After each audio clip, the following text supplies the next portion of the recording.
Welcome back again to the channel. It's still your favorite girl, Gist with me, also known as Stando by my South African people. Guys, I saw this particular video, so I said I'm gonna be sharing this video with you all today.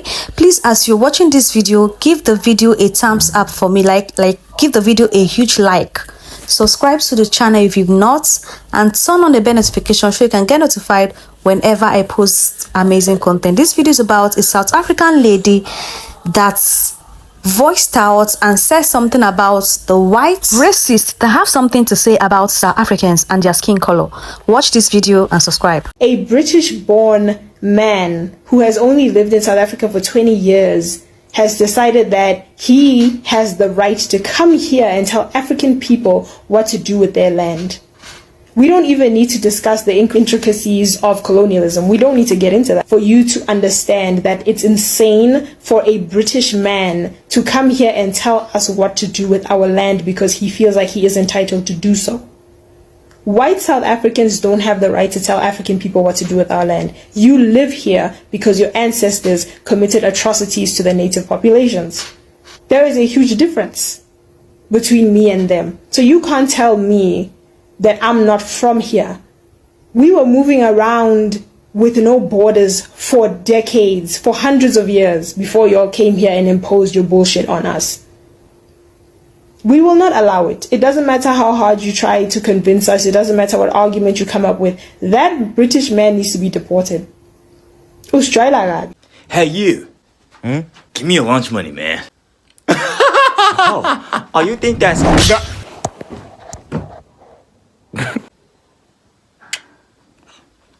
I'm driving my car in Brisbane and this racist white South African man is screaming at me like we're still in apartheid. I'm like, excuse me? You've never seen a black woman do a U-turn on the highway? So some time ago, I went to watch a football match and the craziest thing happened. So it was a football game between Legia Warszawa and this other club here in Warsaw. So I was going to support Legia Warszawa. So, you know, these people are so passionate about supporting football. So I wanted to get a scarf of the team so that I can also support, right? So there were those market stores close to the stadiums that like the street vendors were selling. So I get there and I am asking the price. And as I'm about to purchase this scarf, these are the lady and two gentlemen, white people, they pull up on me and they say, no, you can't buy this scarf because you are black. But they were speaking this in Polish, but I understand a little bit of Polish, so I could hear what they are saying. And then they said, white power, you can't buy this scarf, right? I was with my Indian boy, so I just laughed off and left, right? So I didn't think it was a big deal. Then just went to the official store and bought this scarf. And here's the crazy part. So I was telling my boys about this experience after I was just catching up with them after watching the game. And they said, oh, that's racism. Oh, that's what. And apparently it was a big deal, right? And I told them, you know what? These people are outraged. They are so passionate about their football club. Like, this is more like a religion. It's their cult, you know, supporting football. So when they see a foreigner, especially a black person, they are not used to trying to do the same thing that they're trying to do. Of course, they want to protect their culture because Polish people by nature, they are very conservative. So I just took it that way and then just left, didn't do anything about it, right? And they were saying, no, it was racism. And then I told them, you know what, guys? It's more of a mentality and the mindset that you have. If you had taken that as racism, then you'd have given that person power to fuck up your mental health. But guess what? I just didn't choose to take it that way, just so as they are protecting their culture. And I just left. Let me know if I was crazy to think this or I took it the right way.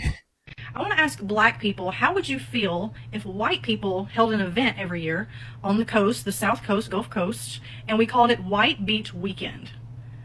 And black people weren't allowed to attend this. Ma'am, respectfully, on behalf of about 99.9% of people who look like me, in the words of Stephen A., we don't care. We don't care. I'm sick of seeing people pose these ignorant questions and make everything about color. If this was asked about Asians or Hispanics, whether they had a day and they want to include black people, It would be the same thing. If somebody don't want me somewhere, I'm good on not going. Trust me. If someone who looked like me threw a party and said they didn't want me there, I'm okay with that. I don't care. I never understand the logic behind these stupid questions. And for some strange reason, this creator's page is non-existent. I can't imagine why. There are new babies being born every day who know nothing about this. Nothing. It's being taught. So if there's no end to all this black-white stuff, it's going to keep going. It's going to be an ugly, vicious cycle, is all I'm saying. Respectfully, of course. I'm so sick of people saying that white people cannot be victims of racism. So I've made this video to explain exactly why white people can be victims of racism. Now, if you listen very carefully, you can probably hear that I'm actually from South Africa. So we have a long history in South Africa of racism. But people sometimes think that white people in South Africa was not victims of racism. But let me explain exactly how we were, in fact, victims of racism. You see, when you think that your value as a human being comes from your skin color, you stop trying to be a good person in other ways. So during apartheid, we were told as white people that we were better than black people. And some people, they start to think that that means that you are automatically better. It doesn't matter what you do. So we had white people in South Africa who were raping people. We had policemen who were taking people off the street and torturing them and doing the worst things you can imagine. And they walk around thinking, oh, what? I must be okay. I must be good because my skin makes me good. You see, if you are a racist, you are a victim of racism because you stop growing as a person. You stop seeing other people as fully human. And you look at the black man and you think, I'm better than him because of my skin. But what actually happens is the black man that you abuse and oppress, he grows and he learns and he becomes a better person because he has you as an example of what a terrible person is. And then we get someone like Nelson Mandela and he comes out of prison after 27 years and he's better than any white man in the country because he's learning the whole time.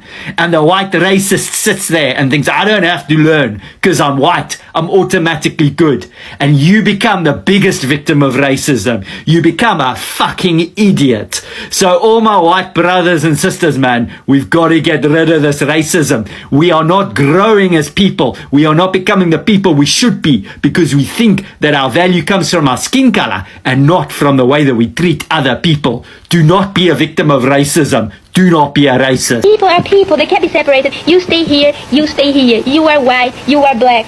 You can't. Are you God to judge what they have to do, where they have to stay? You have to go in those schools. They have to go in those schools. You marry with this one. She marries that one. No.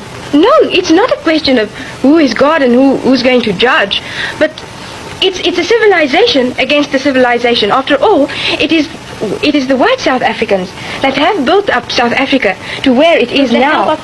With the help of the other, but with the supervision. With the supervision of that, you know. Oh yes, perhaps it should, but I don't know.